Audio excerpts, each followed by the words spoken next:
What a stock really is. A stock is a small piece of ownership in a company. Think of a very large company like Apple.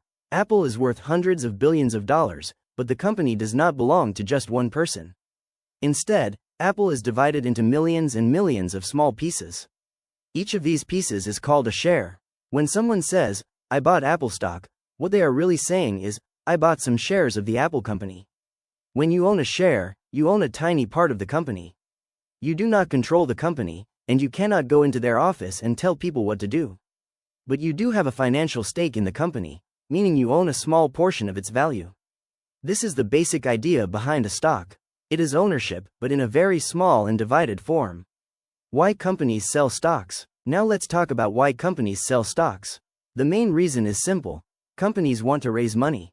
Imagine you want to grow a business. You could borrow money from a bank, but borrowing has limits. Instead, a company can choose to sell part of itself to investors. When a company sells shares for the first time, this process is called going public. When a company goes public, it sells shares to raise money, also known as capital. The company then uses this money to build new products, open more stores, hire more workers, expand into different countries, or create better technology. In exchange for giving the company money, investors get ownership in the company through shares. They hope that the company will grow, become more profitable, and increase in value over time. If the company becomes more valuable, the shares become more valuable too. This is why selling stocks is one of the most powerful ways for companies to grow. How stock prices change. Stock prices do not stay the same. They move all the time, every minute, every hour, every day. Sometimes the price goes up, and sometimes the price goes down. The main reason for this is supply and demand. If many people want to buy a stock, the demand increases, and the price goes up. If many people want to sell a stock, the supply increases, and the price goes down. But what makes people buy or sell? Many different things can affect this. For example, if a company reports strong profits, people feel confident and want to buy the stock, so the price rises. If the company has bad news or reports weaker profits, people may sell, and the price goes down. The general economy also affects stock prices. If the economy is strong, many companies grow, and stock prices rise. If the economy is weak, stock prices may fall. News, world events, new product announcements, competition, and market expectations also influence stock prices. Because so many things affect the stock market, prices move constantly. How people make money from stocks. Now let's talk about how people actually make money from owning stocks. There are two main ways. The first way is through capital gains.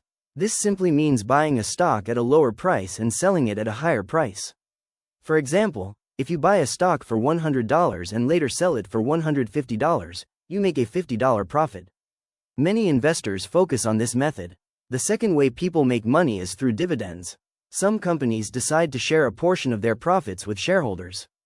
When they do this, they pay money directly to the people who own their shares. This payment is called a dividend. Not all companies pay dividends, but many large and stable companies do. Dividends are like receiving small regular payments just for holding the stock. Some investors build entire strategies around buying companies that pay consistent dividends. When you combine capital gains and dividends together, stocks can become a powerful tool for building wealth. The risks of stocks. However, it is important to understand that stocks come with risk. A stock is not guaranteed to go up in value. Sometimes the price rises quickly, and sometimes it falls just as fast. Companies can have bad years. The economy can slow down. Global events can create fear in the market. All of these things can make stock prices drop. This is why it is very important to understand that stock investing has ups and downs. Many beginners get scared when they see prices fall, but this is normal in the stock market. Historically, the stock market has gone up over long periods of time, even though it experiences drops in the short term. This is why many investors focus on long-term growth rather than short-term movements.